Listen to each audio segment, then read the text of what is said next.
Hey everybody, it's Mitch, and welcome to my next video. Today, I have got another Dungeons & Dragons 3.5 Prestige class for you. And, again, from the Complete Warrior, we've got the Purple Dragon Knight. Now, what we're going to talk about today is we're going to talk about what the Purple Dragon Knight is. We're going to talk about what it takes to become a Purple Dragon Knight. And then we're going to talk about how good they are, and finally how you could potentially use them in a build. So yeah, let's get started with that. So first off, the Purple Dragon Knight.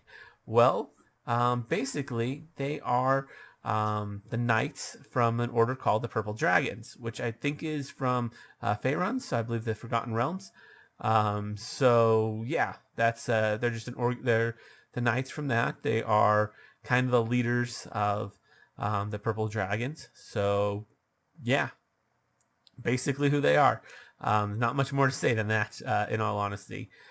So now what it takes to become a Purple Dragon Knight, well, let's talk about that. So first up, they have to be either lawful good or lawful neutral or neutral good or just neutral. So one of the four in that top left corner of the alignment box. So none of those. So basically anything that's not chaotic or evil will work. So that works. And or evil. I mean, you gotta be exclusive on that. Chaotic evil definitely doesn't work. Anyways, base attack bonus +5. Pretty simple. It's a martial build, so not surprising. Skills. Okay, this one's interesting. So you can either have diplomacy or intimidate, 1 rank. You also requires listen and spot, each 2 ranks, and ride, 2 ranks. So that's not bad. Likely you're going to have a mount, so you're going to want ride. Spot and listen are both great skills. You're probably going to want more than 2 ranks in those. So yeah. And on top of that, intimidate and diplomacy are pretty good skills to have, and you only need 1 rank. So like you can get this knocked out at first level, potentially. So not bad at all for skills. Feats, mounted combat. I mean, if you're going to be on a mount, you're going to want that. It's required for pretty much every single mounted feat. So you're just going to want it. It's also pretty good, I believe. So anyways, Negotiator. That's another feat that's required. I think that gives a bonus to like diplomacy and various other charisma skills. It's okay. Yeah. And you have to be in the member of the Purple Dragons because, well, I mean, yeah, it's this class is the leaders of that group. So yeah, if you want to be in their leadership, you definitely got to be a member. Anyways, now let's talk about what they get. So first off, D10 hit dice. That's great. +5 base attack bonus. Or not +5, good base attack bonus. It's 5 level class, so they get a +5 initially. Not bad. They get good fortitude, but bad reflex and will. Again, not bad. This is all very standard for a martial build. Pretty solid chassis. Although 2+ int, not the greatest. So yeah.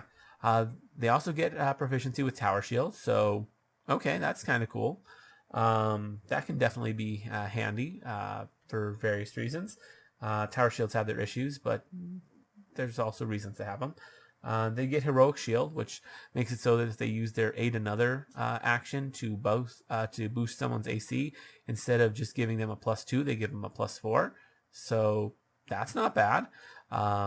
That's actually pretty solid right there. I haven't seen people use that action very much, but if it's something you want to be doing, being twice as good at it, it's solid. I mean, it doesn't take any extra action besides the normal action itself. So yeah. Rallying cry up to 3 times per day. They can give everybody nearby a bonus on attack and I believe it's attack and damage. Yeah, just attack and 5-foot move speed increase. So okay, not terrible.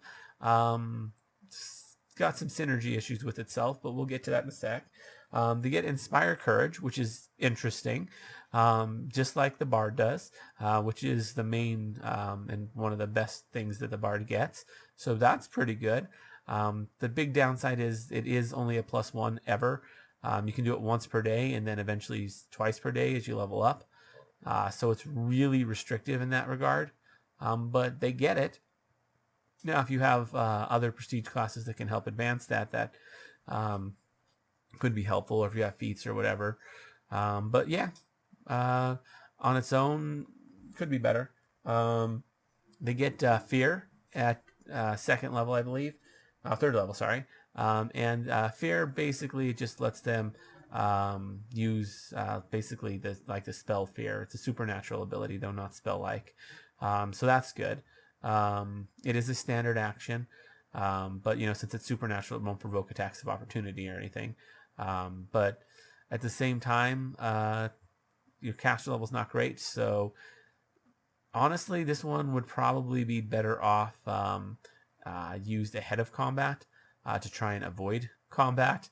Scare your opponent into not attacking and just surrendering.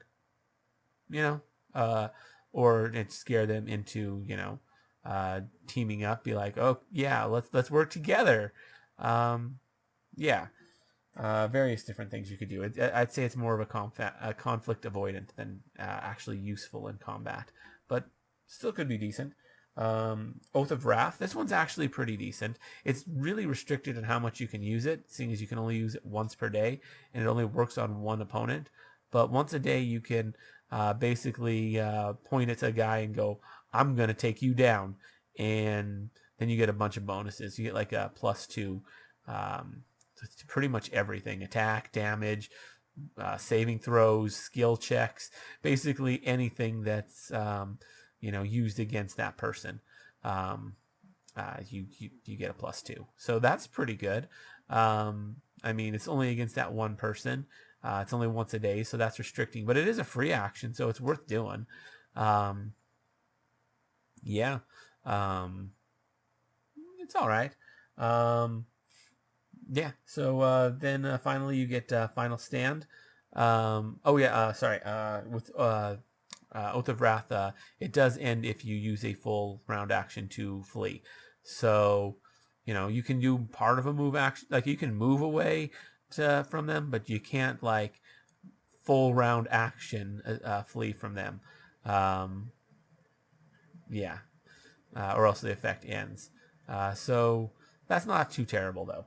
Anyways, Final Stand. So Final Stand, basically it'll give a bunch of allies around you and yourself some temporary hit points for a few rounds. The number of that is equal to your class level plus your charisma, which your class level, of course, is going to be 5th because this is the final class level. So it'll basically be 5 plus your charisma, how many allies you can affect, as well as how long it lasts. So not terrible. And finally, multi-class note.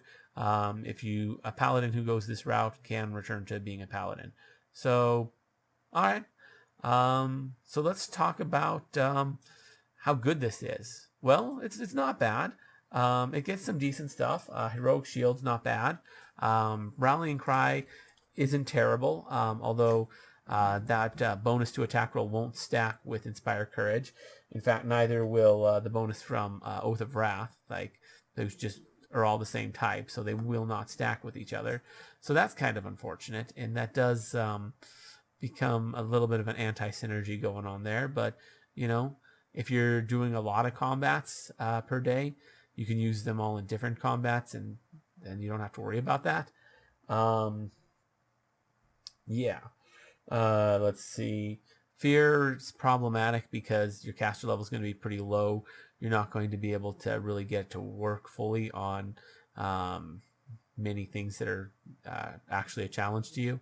It'll mostly just, this effect for if somebody fails, for actually succeeds on the save, there is a partial for that. And, that's not terrible. That does give you I think it gives them -1s to attack and stuff. So, that's something.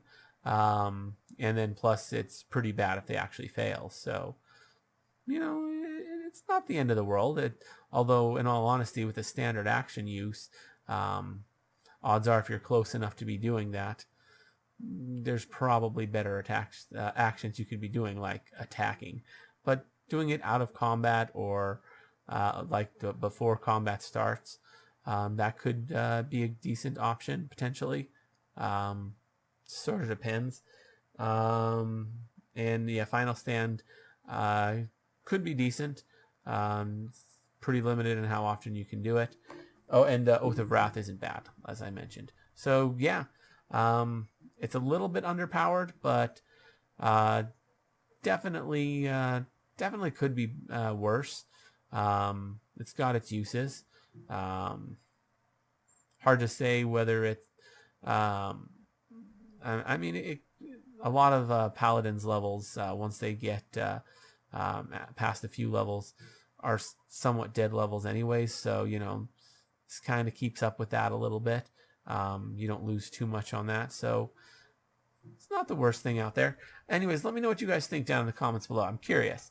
If you enjoyed the video, consider giving it a like. Maybe subscribe to the channel for more videos like this. We do one on every single class race and prestige class in Dungeons & Dragons 3.5. Ring that notification bell so you never miss out on a video. And anyways, as always, I'm Mitch. I'll be seeing you